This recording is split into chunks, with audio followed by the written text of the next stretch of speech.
Last week I came to this moment in the service really excited to teach something I'd learned. And this week I'm also coming to this moment in our service really excited to teach something I've learned. Don't worry, we're not going to talk about 5 possible permutations of matzah this time. And what I've learned this week, and this is not the first time I've come to this moment in the service with this, what I've learned this week comes out of our weekly warm-up Torah study. It's a class that happens every Thursday at 9 a.m. in our library, and all are welcome. And the last time I shared from the Bima about my learning from that class, I was speaking about a discussion that we had in class and my thoughts following that discussion. But this time I want to teach about some questions that we asked, but within our limited time of that class session, we didn't really have time to answer fully. But it piqued my curiosity, so I followed up.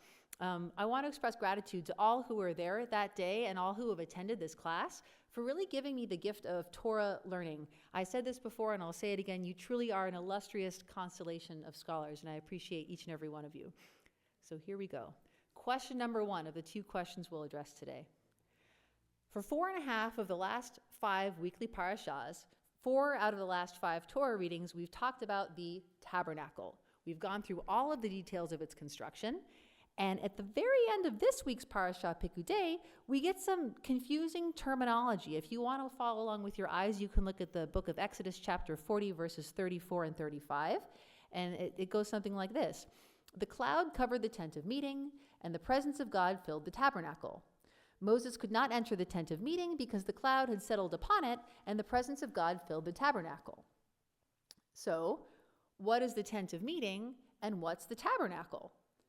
In class, we were asking a bunch of questions related to these verses, and we didn't even quite get to articulating this question at all, but I was definitely wondering. I was looking at the commentary below the line in our Eitz Chaim Chumash, page 571, and it was talking about how the tent of meeting and the tabernacle are 2 embodiments of holiness. And so this would suggest that these are 2 separate things. Now, but we also read in Exodus chapter 39, verse 32, the phrase, thus was completed all the work of the tabernacle of the tent of meeting.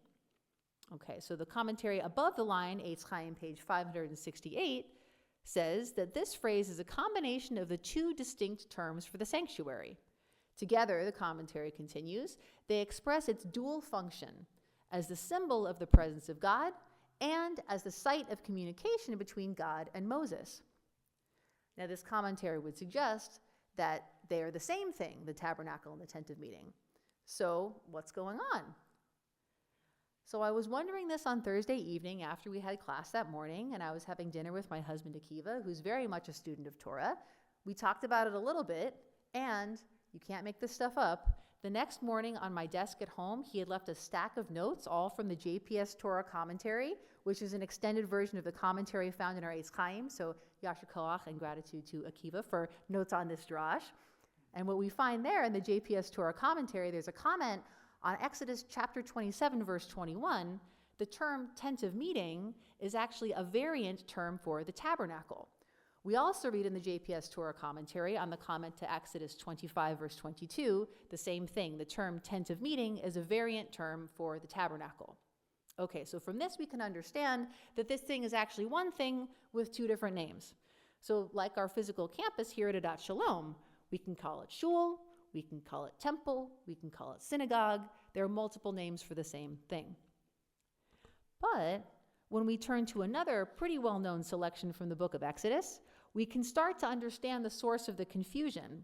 It's when we look at a selection of Parashat Ki Tisa from right after the Jewish people made the golden calf, not the finest moment in our history. And there in Exodus 33, we read that when Moses would talk to God, Moses would pitch a tent outside the camp, and that tent was also called the tent of meeting. Now, at that time, it seems like things were working a little bit differently for Moses and God and the Jewish people.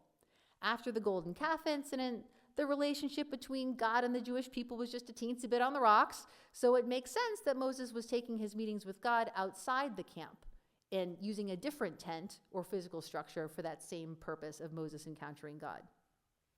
But by the time we get to our Parsha this week, Pekudei, that unpleasant moment between God and the Jewish people has blown over a little bit, and Moses is back to taking his meetings with God in the presence of the Jewish people, so there's no need to set up a tent of meeting outside the camp.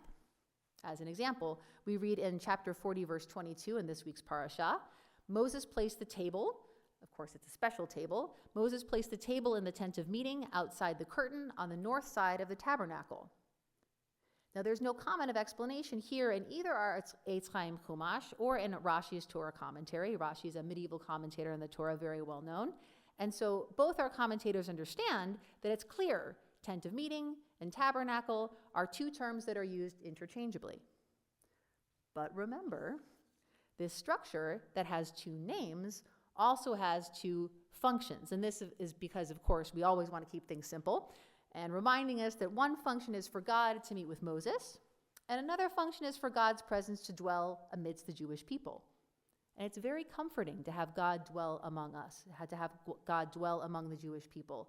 As we read in the last verse in our parasha this week, the last verse in the book of Exodus, the presence of God was in the tabernacle by day and by night with the Jewish people in all our journeys. That's just lovely. It's all warm and fuzzy. And it brings us to the second of our two questions that we asked in class and definitely didn't fully answer at the time. And the question is, so we know that this tabernacle, this tent of meeting, was special and important, and obviously it took a lot of resources for the Jewish people to construct. So what happened to it once we finished wandering the desert and reached the promised land? So I also asked Akiva this question on Thursday night as we were having dinner, and he said, well, at first we kept using it, and then the Holy Temple was built in ancient Jerusalem, and then we stopped using this, and it talks about this in the book of Joshua and in the first book of Samuel, and he learned this in high school. Shout out to Jewish education.